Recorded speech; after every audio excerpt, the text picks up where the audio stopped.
Hello everyone, আসসালামু আলাইকুম। Doctor GM মেধা page থেকে আমি ডক্টর গোলাম মাসুদ মেধা আমার ভুবনে স্বাগতম। শুভ সন্ধ্যা।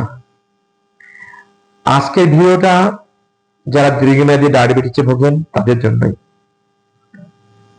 দয়া করে খেয়াল করে শুনবেন। যারা ডায়াবেটিস ভোগেন তারা কয়েকটা টেস্ট আপনারা 3 মাস অন্তর অন্তর করবেন, তাহলে আপনারা অনাকাঙ্ক্ষিত বিপদ থেকে রক্ষা পেতে পারেন।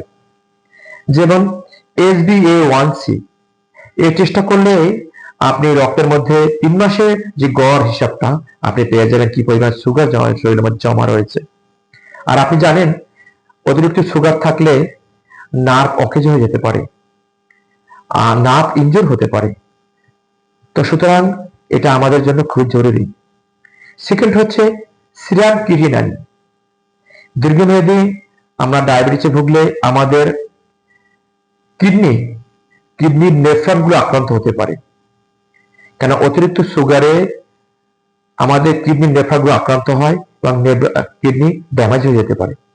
তো আমরা যদি 3 মাস অন্তর অন্তর এই টেস্ট করে দেখি যে আমার ক্রিয়েটিনিন 0.9 এর মধ্যে রয়েছে, তাহলে আমাদের কিন্তু টেনশন নাই।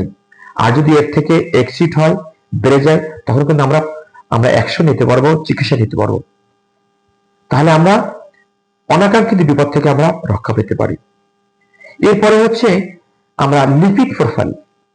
অনেক সময় কিন্তু আমাদের শরীরে হার্টের মধ্যে খারাপ কোলেস্টেরল জমা হয়, আমাদের রক্তের মধ্যে এলডিএল, এইচডিএল, ট্রাইগ্লিসারাইড এগুলো কিন্তু থাকে। তো খারাপ কোলেস্টেরল যদি জমা হয়, সেসব ক্ষেত্রে আমাদের হার্ট অ্যাটাকের ঝুঁকি বাড়ে, তারপরে স্ট্রোকের ঝুঁকি বাড়ে, তারপরে আমাদের কিন্তু অনেক সময় ব্লকেজ হয়ে যেতে পারে হার্ট। তো এটা যদি আমরা টেস্ট করে রাখি, তাহলে আমরা এই অনাকাঙ্ক্ষিত বিপদ থেকে আমরা বাঁচতে পারি।